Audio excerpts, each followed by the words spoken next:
वृषभ राशि वाले मेरे बंधु, स्वागत करते हैं आप सभी का शिवप्रिया भिंड यूट्यूब चैनल में। बंधुओं, ये पानी आपको करोड़पति बना देगा, इस बात की गारंटी है। बस आपको क्या करना है कि इसमें इस एक पवित्र चीज को मिलाकर पी लेना है। आपके पास पैसा आएगा नहीं, बरसेगा, इस बात की हम गारंटी देते हैं, क्योंकि यह एक चीज माता लक्ष्मी की शुद्ध सकारात्मक ऊर्जा को खींचकर आपके जीवन में लेकर आएगी। और याद रखना कि जब स्वयं माता लक्ष्मी आपके घर में आ जाएंगी, निवास करने लगेंगी, तो फिर रुपए पैसे और धन दौलत तो अपने आप खिंची चली आएगी। बंधुओं, यकीन मानिए, यह एक चीज इतनी पवित्र, इतनी शक्तिशाली और गुप्त है कि इसके एक बार प्रयोग से ही आपके जीवन में परिवर्तन की शुरुआत हो जाएगी और कुछ ही दिनों में आपके देखते देखते ही आपके सामने से समस्याएं गायब होती चली जाएंगी। तो जयकारा बोलो माता रानी का, जगत माई महामाई माँ भद्रकाली की जय बोलो, माता रानी के सांचे दरबार की जय बोलो। बंधुओं,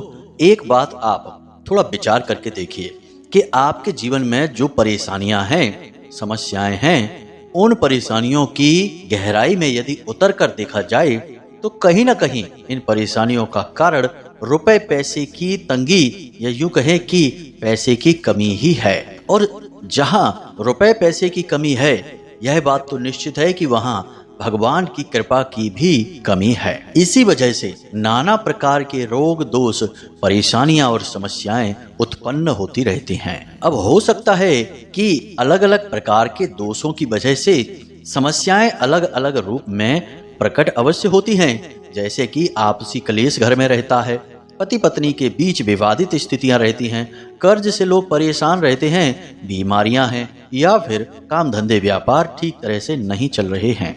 अब ये परेशानियां बेशक अलग अलग प्रकार की समझ में आती हैं, लेकिन इनका केंद्र भगवान की कृपा और आशीर्वाद है। अब जिस इंसान के ऊपर भगवान की कृपा और आशीर्वाद होता है, उस इंसान के जीवन में सुख और शांति तो आती ही है, लेकिन सबसे पहले भगवान उस इंसान के जीवन में माता लक्ष्मी को भेजते हैं। अब इसका प्रमाण यह है कि आपने शास्त्रों में कहानियां तो कई बार सुनी होंगी। जब भगवान किसी इंसान से परेशान होते थे, उसे दंड देना चाहते थे उसके कर्मों के आधार पर, तो अगले जन्म में उसे किसी गरीब ब्राह्मण के यहाँ पैदा करते थे और वह भीख मांग मांग कर खाता था। और जब किसी से बहुत प्रसन्न होते थे, उसके कर्म अच्छे थे, तो उसे अगले जन्म में किसी राजा का पुत्र बनाकर पैदा करते थे या फिर किसी अमीर व्यापारी के घर पैदा किया जाता था। अब इससे तो यह साबित होता है कि भगवान की जिस पर कृपा है, उसके पास सबसे पहली चीज धन दौलत रुपए पैसे होते ही हैं। अब यहाँ पर एक विचार करने वाला विषय यह भी है कि भगवान श्री हरि विष्णु इस सृष्टि का संचालन करते हैं, इसे चला रहे हैं, तो उनके पास माता लक्ष्मी हैं, यानी भगवान को भी माता लक्ष्मी की आवश्यकता पड़ती है इस सृष्टि के संचालन के लिए। अब इन उदाहरणों से आपको यह बात तो निश्चित तौर पर समझ में आ रही होगी कि जीवन में पैसे रुपए ना होने से, धन संपत्ति ना होने से हर प्रकार की समस्याओं का आगमन होता है, और इससे यह भी पता चल जाता है कि भगवान की कृपा और आशीर्वाद आपके जीवन में नहीं है। अब यह भगवान की कृपा क्यों नहीं है आपके पास, इसके कई कारण हो सकते हैं। इसकी व्याख्या हम आगे आपको करने वाले हैं, समझाने वाले हैं, लेकिन फिलहाल हम आपको पानी में इस एक चीज के मिला देने से भगवान की कृपा कैसे प्राप्त होती है, माता लक्ष्मी की विशेष कृपा और आशीर्वाद कैसे प्राप्त होता है, इसके बारे में बताएंगे। और यह एक चीज कौन सी है, इसका शास्त्रीय और वैदिक महत्व क्या है, और इसके प्रयोग करने के सही तरीके यानी कि सही नियमावली क्या है, इसके बारे में भी विस्तार से सब कुछ बताएंगे। लेकिन यह तो आप भी जानते हैं कि खाली एक एक चीज के प्रयोग से जीवन में बदलाव नहीं आ जाते हैं, हमें उसके सारे नियम और संस्कारों को भी मानना पड़ता है।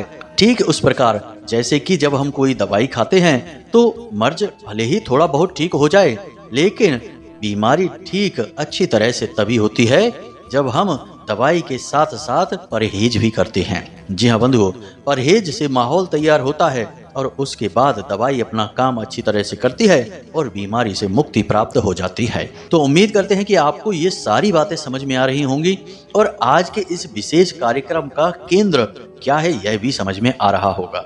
अब हम आपको यकीन दिलाते हैं कि आपने यदि आज के इस कार्यक्रम को पूरा देखा, इसमें बताई गई बातों को गहराई से समझा और जीवन में उतारा, तो निश्चित तौर पर आपके जीवन से पैसे रुपए की तंगी तो समाप्त हो ही जाएगी। कहां कहां से पैसा आपके जीवन में आएगा आप खुद भी समझ नहीं पाएंगे। याद रखना कि जब भगवत कृपा होती है तो संपत्ति, धन दौलत अलग अलग रास्तों से जीवन में आती है। ठीक इसी प्रकार जब भगवान की कृपा हटती है तो पता नहीं कहां कहां से पैसे निकल जाते हैं, पता ही नहीं चलता है। जब जेब खाली, खजाने खाली, बैंक अकाउंट खाली, तब पता चलता है कि अरे हम तो कंगाल हो गए। तो अब समय आ गया है कि अब आप भी अमीर बनेंगे, लाखों करोड़ों में खेलेंगे, धन दौलत के ढेर लगेंगे, जीवन में खुशियां ही खुशियां आएंगी। और यह सब होगा जब आप हमारे द्वारा बताई बातों को अच्छी तरह से समझेंगे। हम आपको केवल चीजों के बारे में नहीं बता रहे, ज्ञान के बारे में नहीं बता रहे, हम ईश्वर की कृपा आपके घर तक कैसे पहुंचेगी इसके लिए आपको रास्ता दिखा रहे हैं। और यह एक सच्चा प्रयास है, माता भद्रकाली की सेवा में समर्पित है और हम उन्हीं की सेवा में इस कार्यक्रम को और अपने हर कार्यक्रम को समर्पित करते हैं। तो अब यह आपका धर्म बनता है कि आप इस कार्यक्रम को पूरा अवश्य देखें, तभी बदलाव होगा, हमारी मेहनत भी सफल होगी और माता रानी की कृपा भी आप तक पहुंचेगी। तो उम्मीद करते हैं कि आप हमारी भावनाओं को समझ रहे हैं और इस कार्यक्रम में अंत तक अवश्य ठहरेंगे। तो चलिए आज के इस विशेष कार्यक्रम की शुरुआत करते हैं, लेकिन इससे पहले हम चाहेंगे कि आप माता को आभार अवश्य व्यक्त करें, क्योंकि जगत माई महामाई माँ भद्रकाली की कृपा के बिना तो इस संसार में एक पत्ता भी नहीं हिल सकता है। तो चलिए जल्दी से कमेंट बॉक्स में लिखिए जय माँ भद्रकाली कृपा करो। एक बार नहीं 3 बार लिखना। माता रानी की आपके ऊपर पूरी कृपा होगी, हमें पूर्ण विश्वास है। इसी के साथ साथ माता रानी के इस दास का आपसे एक छोटा सा निवेदन और है कि यदि आप इस चैनल कार्यक्रम पर पहली बार आए हैं तो आप इस चैनल को सब्सक्राइब करें, बगल में जो सब्सक्राइब का बटन है उसे दबा दें। ऐसा करते ही आप न केवल हमारे बल्कि माता रानी के इस दिव्य परिवार के सदस्य बन जाएंगे। और जैसे ही आप इस कार्य को करेंगे वैसे ही आपके जीवन में सकारात्मक बदलाव आने शुरू हो जाएंगे, क्योंकि माता रानी की दिव्य ऊर्जा आपके जीवन में समाहित हो जाएगी, जिसे हम माता रानी का प्रेम पूर्ण आंचल कह सकते हैं, उनकी कृपा, उनका आशीर्वाद कह सकते हैं। तो चलिए जल्दी से चैनल को सब्सक्राइब करिए, इस शुभ कार्य को अभी समाप्त करिए, फिर आगे बढ़ते हैं। तो बंधुओं अब ध्यान से सुने। हर इंसान का यह सपना होता है कि वह अपने जीवन में पैसा कमाए, सुख सुविधाएं इकट्ठी करे और जीवन बड़े ही अच्छे ढंग से यापन करे। और इसके लिए हर इंसान शुरुआत से ही बहुत मेहनत भी करता है, अच्छी प्लानिंग के साथ कोई नौकरी करता है, कोई काम धंधे व्यापार की शुरुआत करता है, लेकिन कामयाबी सबको नहीं मिलती है। बहुत ही कम ऐसे लोग होते हैं, या यूं कहें कि 100 में से 2, 4, 5 लोग ही ऐसे होते हैं जो कि मन चाहा जीवन जी पाते हैं सुख सुविधाओं के साथ। बाकी के सारे लोग केवल संघर्ष, दुख तकलीफ और परेशानियों में ही जीवन को बिताते रह जाते हैं। धीरे धीरे समय के साथ ऐसा होता है कि उनकी इच्छाएं भी समाप्त होने लगती हैं। संघर्ष में और तकलीफों में जीवन इतनी बुरी तरह से उलझ जाता है, पिस जाता है कि फिर हर एक इच्छा, हर एक खुशी दम तोड़ देती है। एक एक करके इच्छाओं को मारते मारते एक दिन वह समय आ जाता है जब सारा जीवन ही आंखों के सामने से गुजर जाता है और अंत में पता लगता है कि कुछ भी नहीं कर पाया, ना तो ढंग से जीवन ही जी पाए, ना ही इच्छाओं की पूर्ति कर पाए, और जिनके लिए जीवन में हमने मेहनत की, मजदूरी की और सब कुछ किया, वे लोग भी हमारी इज्जत नहीं कर रहे हैं। यानी कि सब कुछ समाप्त हो गया, जीवन ही बेकार चला गया। अब जानते हैं बंधु कि जो 2, 4, 5 लोग ऐसे हैं कि वे भगवान की कृपा प्राप्त कर लेते हैं, कामयाबी मिल जाती है उनको, धन दौलत भी उनके जीवन में भरपूर मात्रा में आ जाती है। ऐसा उनके साथ क्यों होता है? क्या वे भगवान के ज्यादा प्रिय होते हैं? क्या भगवान आपके साथ और उनके साथ भेदभाव करते हैं? आपको तो अपनी मेहनत का भी नहीं मिलता है, कभी कभी तो जो आपके हक का है वह भी अटक जाता है या आपके हाथों से निकल जाता है। जबकि यहाँ ऐसा भी होता है कि कुछ लोग जरा सी मेहनत करते हैं और दौड़ते हुए आगे निकल जाते हैं, दुनिया भर की धन दौलत कमा लेते हैं, कामयाब हो जाते हैं। ऐसा क्यों होता है? तो बंधुओं, इसका बहुत ही सरल सा जवाब है और हम आपको इसका जवाब कई बार पहले भी अपने कार्यक्रमों में दे चुके हैं और वह जवाब यह है कि नकारात्मकता।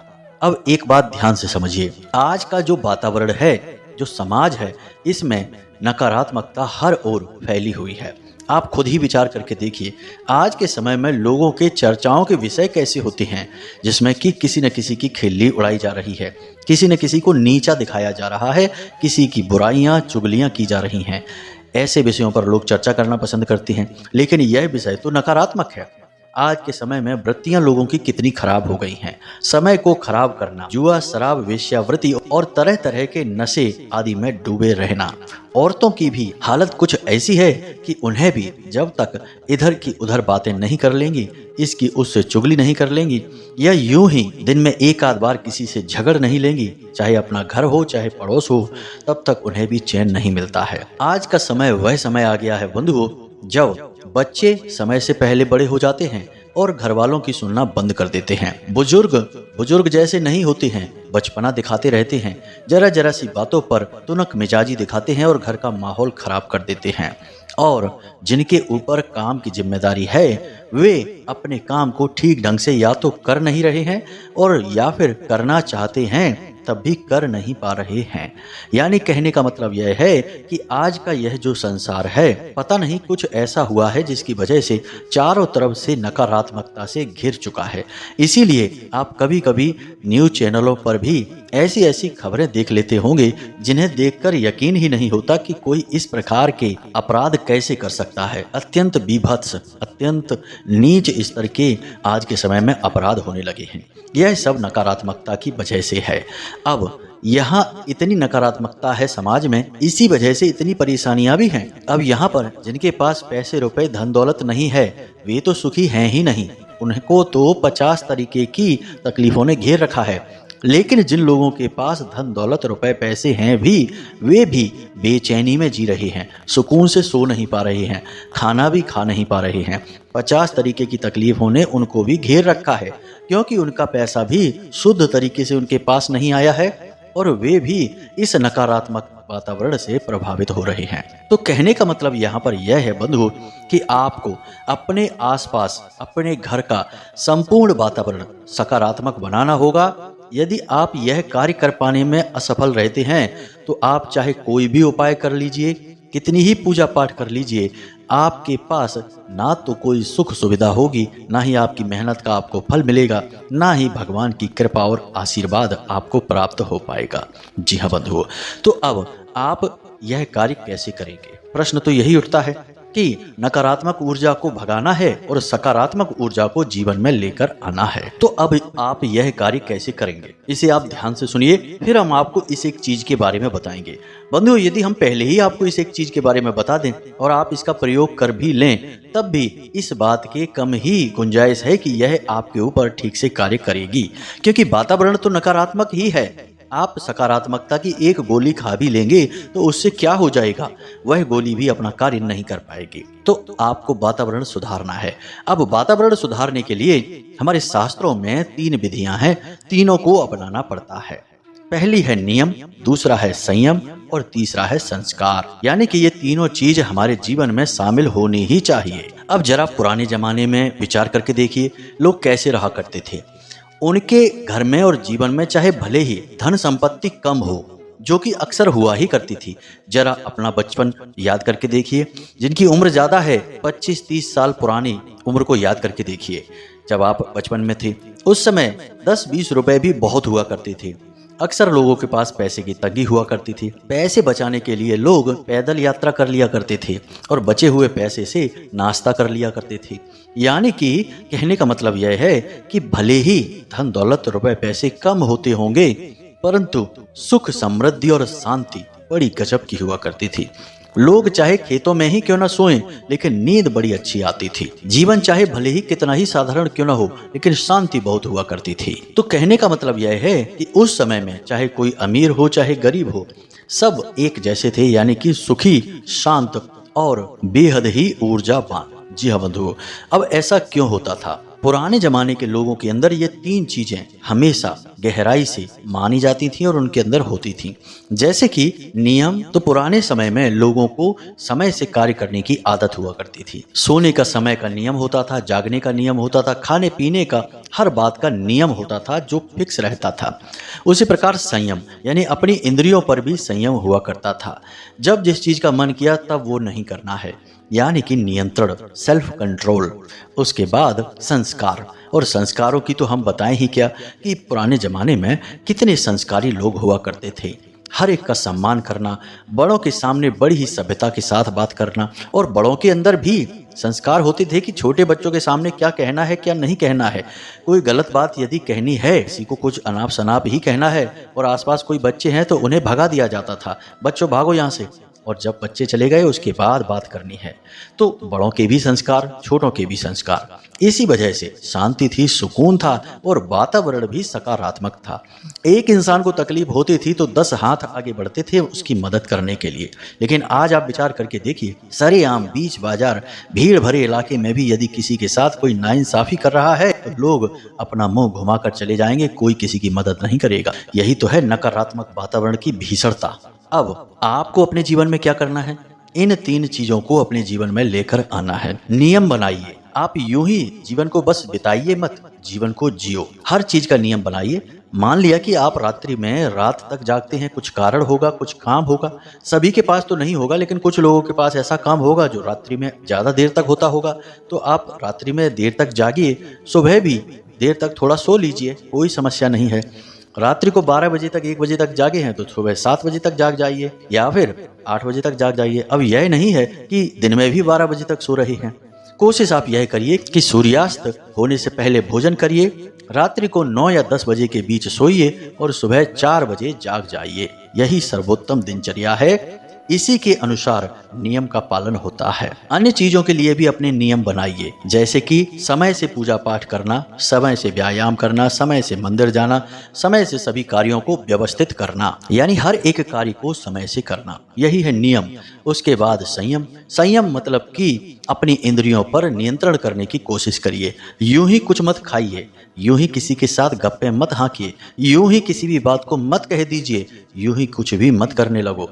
यह सब इंद्रियों के भोग हैं और इनसे आपके संस्कार क्षीण होते हैं, कमजोर होते हैं। तो अपने संस्कारों को मजबूत बनाने के लिए आपको अपनी इंद्रियों पर भी नियंत्रण बनाना पड़ेगा। जब आप अपनी इंद्रियों पर नियंत्रण बना लेंगे तो फिर अपने संस्कारों को याद करिए। हमारी हिंदुस्तानी परंपरा, हमारे रीति रिवाज, बड़ों के लिए सम्मान, छोटों के लिए प्रेम, पूजा पाठ, भगवान के लिए सम्मान, धर्म के लिए प्रेम, ईश्वर के लिए जिनकी हम पूजा करते हैं, भूल से भी उनके लिए ना तो कभी कुछ गलत सुने ना ही कुछ गलत बोलें। इन सब बातों को आप मानिए। आप यकीन करिए कि आप इस आचरण को करके देखिए, आप कुछ ही दिनों में अपने जीवन में परिवर्तन महसूस करने लगेंगे, क्योंकि सकारात्मक ऊर्जा की धारा फूट पड़ेगी आपके जीवन में। जी हाँ बंधुओं, ये केवल बातें नहीं हैं, ये जीवन को बदलने के महत्वपूर्ण कदम हैं। जी हाँ बंधुओं, यकीन मानिए, जीवन कोई खेल नहीं है, ये मजाक नहीं है।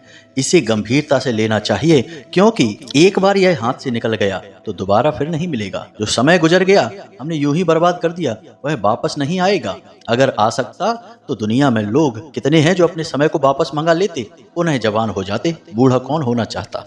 बंधु, इन बातों की गंभीरता को अवश्य समझें। अब कुछ जरूरी कार्य हैं जिन्हें आपको नियमित तौर पर करना चाहिए, जैसे कि आपके घर के मुख्य दरवाजे पर सुबह और शाम जल का सिंचन अवश्य होना चाहिए और गाय के घी का एक दीपक अवश्य जलाया जाना चाहिए। दूसरा कार्य, आपके घर के जो ऊर्जा के क्षेत्र हैं, केंद्र हैं, उन पर ध्यान दें, जैसे कि घर का ब्रह्म स्थान हमेशा साफ सुथरा होना चाहिए, यानी घर के ठीक बीचों बीच का स्थान साफ सुथरा होना चाहिए और वहां पर माता तुलसी की स्थापना करनी चाहिए। अब यदि वह कोई कमरा पड़ जाता है तो कोई बात नहीं, तब भी उस कमरे को हो सकता है खाली रखें, आप जितना रख सकते हैं, और साफ सुथरा रखें। अपने घर का ईशान कोण यानी पूर्व और उत्तर दिशा के बीच की जो दिशा है उसे बिल्कुल साफ सुथरा रखें, खाली रखें और वहां पर एक बेलपत्र का पौधा स्थापित करें और शिवलिंग को वहां पर लाकर रखें। इसी प्रकार घर के वायव्य कोण में, यानी कि आपके घर की जो उत्तर दिशा है और पश्चिम दिशा है, इसके ठीक बीचों बीच में वायव्य कोण होता है। इस दिशा में आप धन का एक कटोरा रखें, कांच का एक कटोरा लें, उसमें सिक्के भर दें ऊपर तक पूरे, और उसके बाद पूरा जल भर दें और सिक्के को उसमें डुबा दें। इस कटोरी को आप वहाँ रखें और हर 3 दिन में इस पानी को बदलते रहें। इस पानी को निकालकर अपने घर के दरवाजे पर सिंचित करें और नया पानी इसमें भर दें। इसे धन का कटोरा कहते हैं। इससे माता लक्ष्मी प्रसन्न होती हैं और पैसा चुंबक की तरह खिंचकर आपके जीवन में आएगा। इसी के साथ साथ बंधुओं, आप अपने घर के हर एक कोने में एक एक लौंग का जोड़ा रखें, यानी 4 कोनों में 4 जोड़े हो गए। अब हर 3 दिन में आप इन जोड़ों को इकट्ठा करें और अपने घर के दरवाजे के बाहर थोड़ा सा कपूर लें किसी कटोरी में या प्लेट में, और उसके ऊपर इन लौंगों को रखकर जला दें। इससे आपके घर की संपूर्ण नकारात्मकता बाहर निकल जाएगी। साथ ही साथ अपने घर में जो पानी होता है पोंछा लगाने वाला, उस पानी में थोड़ा सा नमक अवश्य मिलवा दें, समुद्री नमक मिलवाएं। आप जिस पानी से स्नान करते हैं उस पानी में भी थोड़ा सा समुद्री नमक और थोड़ी सी चुटकी भर जरा सी हल्दी अवश्य डालें। इससे आपके ऊपर की नकारात्मकता, आपके घर का नकारात्मक वातावरण सब समाप्त हो जाएगा। और एक बात बंधु, हफ्ते में एक बार जिन भी देवी देवता में आपकी आस्था है उनके नाम से, उनके किसी विशेष मंत्र से एक हवन अवश्य कर दिया करें। हवन इतना शक्तिशाली होता है कि इसे सीधे देवता ग्रहण कर लेते हैं। हर एक आहुति देवताओं के लिए होती है और देवता अत्यंत कृपा करते हैं जिस घर में हवन होता है।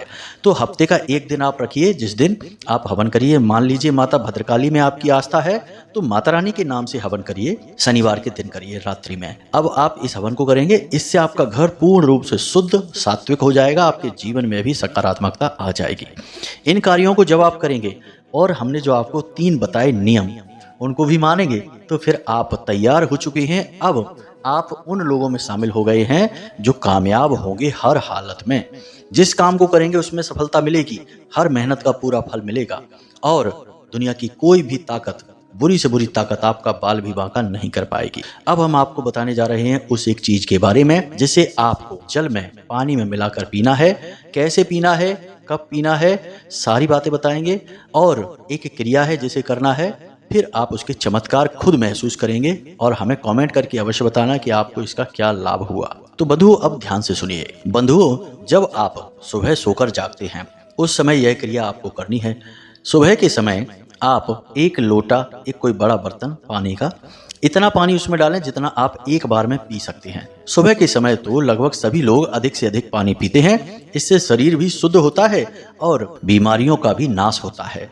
तो अगर आप इस नियम को नहीं मानते हैं तो आज से चालू कर दीजिए कि आप जब सोकर जागे तो एक बड़ा बर्तन भर के पानी पूरा पिएंगे, खाली पेट, बिना कुल्ला किए, बिना कुछ भी किए, सीधे बस आप उस पानी को पिएंगे।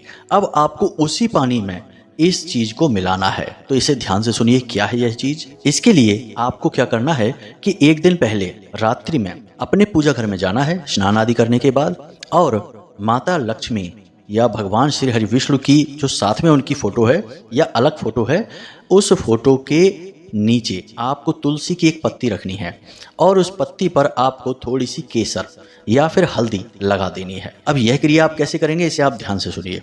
स्नान आदि करने के बाद आप अपने पूजा घर में तुलसी माता से एक पत्ती लेकर गए हैं। याद रखना कि तुलसी माता से पत्ती आपको सूर्यास्त के बाद नहीं तोड़नी है, सूर्यास्त से पहले तोड़नी है। और पत्ती हम यूं ही नहीं ले सकते, इसका भी संस्कार है।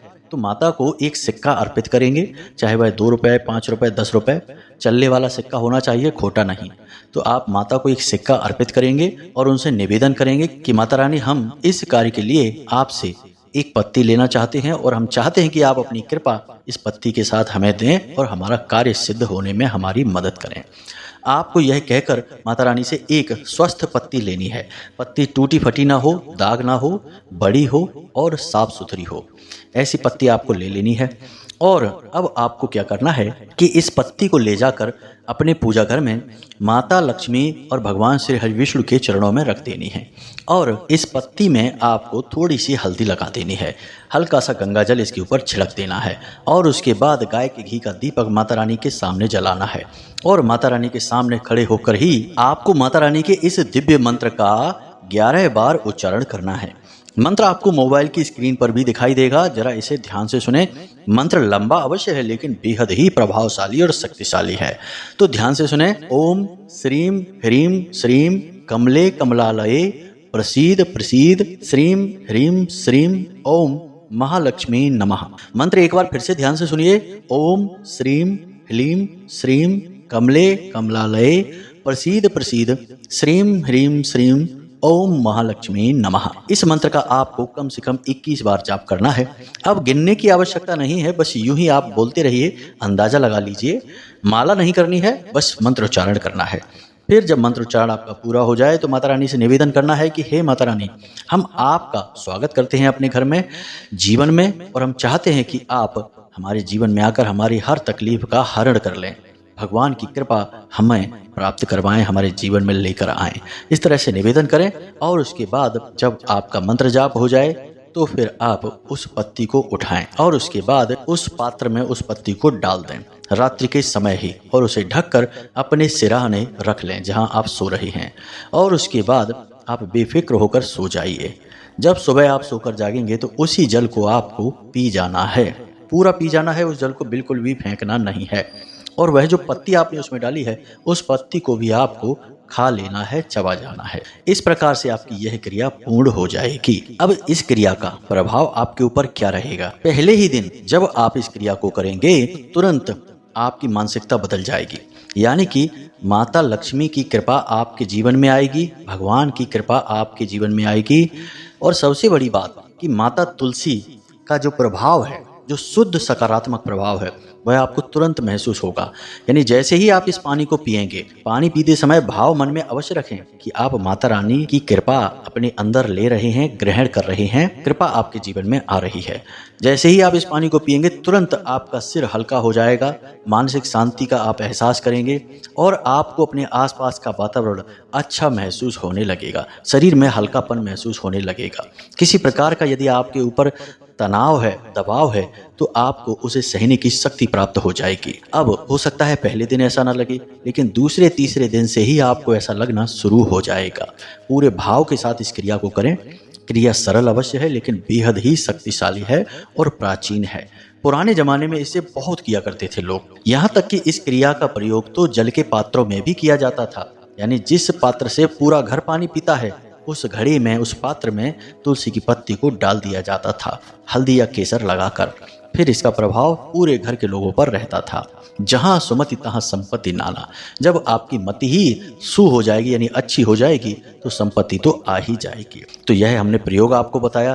पूरा जीवन को व्यवस्थित करने का तरीका आपको शास्त्रों की विधि के अनुसार बताया, प्रमाणों के साथ। अब यदि कोई प्रश्न आपके मन में उठता है तो आप बेफिक्र होकर कमेंट करके पूछें या फिर डिस्क्रिप्शन में दिए गए व्हाट्सएप नंबर पर मैसेज करके पूछें। इसी के साथ साथ आज के इस वीडियो को विराम देते हैं। हमेशा हंसते रहिए, मुस्कुराते रहिए, सकारात्मक रहिए। दिन में एक बार मंदिर अवश्य जाइए, भगवान के दरबार में अर्जी अवश्य लगाइए, क्योंकि आपका उद्धार वहीं से होना है। मिलते हैं अगले ज्ञानवर्धक कार्यक्रम में। तब तक के लिए धन्यवाद। जय माई की, जय मां भद्रकाली। माता रानी आपका कल्याण करें।